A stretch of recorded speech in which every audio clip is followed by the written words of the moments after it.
Thanks for staying with us on SABC News. Let's take a look at what's moving the markets this afternoon. We'll start in China, where shares and markets rose on Thursday, led by financial shares after state media said the wealth effect via stock investing gains would help boost household consumption. Now, China's services activity expanded at a slightly faster pace in July, supported by a jump in business in the summer travel season. A private sector business survey showed that on Thursday, that was partly offsetting the drag from the weak manufacturing sector. In Hong Kong, though, private sector activity contracted for the first time in July, further pointing to a weak economy, especially for the manufacturing sector. So the Shanghai Composite Index was up 0.6%. The Hong Kong benchmark Hang Seng lost 0.5%, and Japan's Nikkei slid 1.3%. Let's go to the United States. Then Wall Street closed down on Wednesday, with investors taking profits on 5 months of gains, a day after rating agency Fitch cut the U.S. government's credit rating. Several major brokerages said the downgrade was unlikely to result in a sustained drag on U.S. financial markets. The Dow Jones Industrial Average fell about 1%. The S&P 500 lost 1.38%, and the Nasdaq Composite dropped 2.17%. Closer to home, the JSE trading weaker at lunchtime, down 0.4% at 76,173. The rand trading 18 rand 61 to the dollar, 23 rand and 56 cents to the pound sterling, and 20 rand and 33 cents to the euro. Markets in Europe are lower at this hour. Britain's FTSE 100 has declined by 0.7%. The CAC 40 in France is down by the same margin, and Germany's DAX has weakened by 0.6%.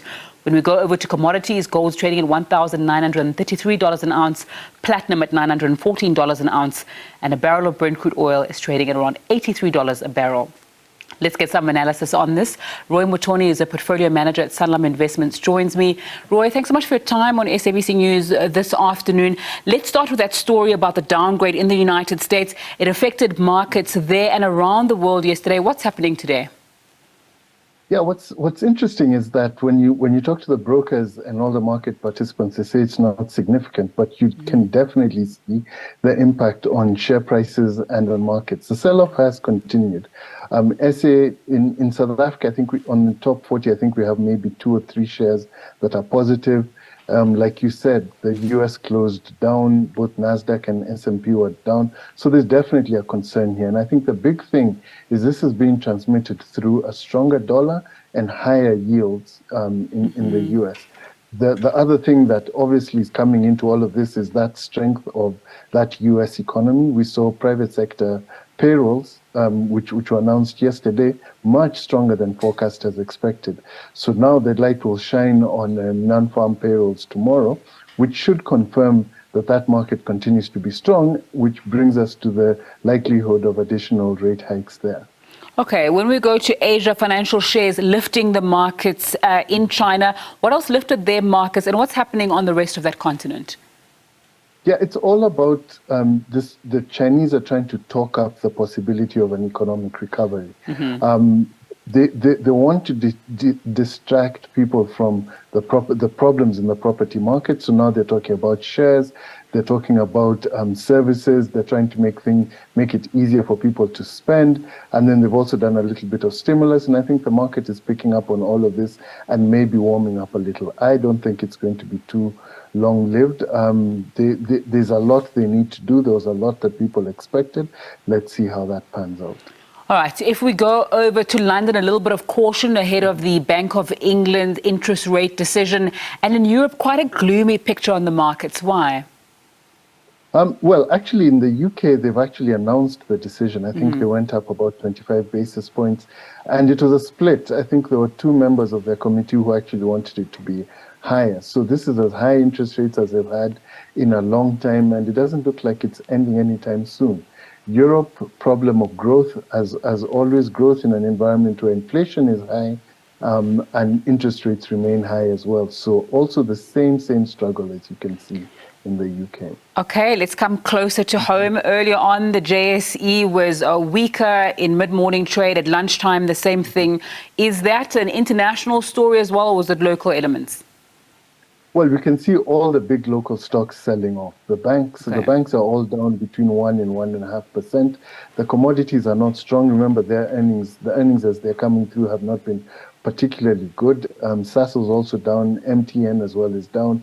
So I think there's a lot to do with profit taking. The fact that the rand is weaker, so the rand hedge stocks are not doing that well. Yes, and the fact that as well that Naspers and Prosus, Tencent didn't get out of the blocks too aggressively this morning. Roy, it almost feels like the rand story cannot just be a local one. We're just moving however international markets go, and that's what's happening with our currency. Just talk to me a little bit more about that, and then also what you make of this announcement by these over 100 CEOs that, business is going to work with government to fix all these challenges, and we can expect 3% growth if those things work. Did that move markets at all, or people tired of kind of talking and want to see the thing happening before brand SA gets a little bit stronger? Without a doubt, the big influence on the currency right now is global liquidity and where the dollar goes. At the margin, you may have some domestic influences, but in truth, because the dollar was so extremely valued for so long, that's the driver. When global flows enter the dollar or leave the dollar, then the rand will adjust in that way. What these CEOs are trying to do, I think they're also tired of being criticized of sitting on their hands or of being cheerleaders for government. They also want to be out there and say, we want to be at the table, we want to also be contributing to this change, and we don't want to be criticized. Remember, I think it was either the president or the chairman of the ANC who previously had asked them, come in and help, come in and do something. So I think in coming together in this way, they've identified the things that they see on a day-to-day basis, and they're trying to cooperate with the president.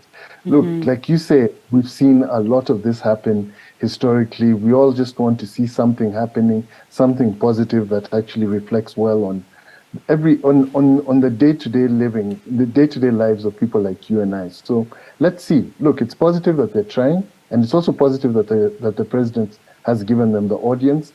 Maybe something good comes out of it. I think optimism is the right way to look at this.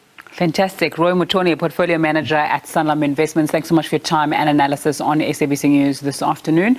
It's time for a short break. When we come back, we'll have more business news for you. Do stay with us on SABC News.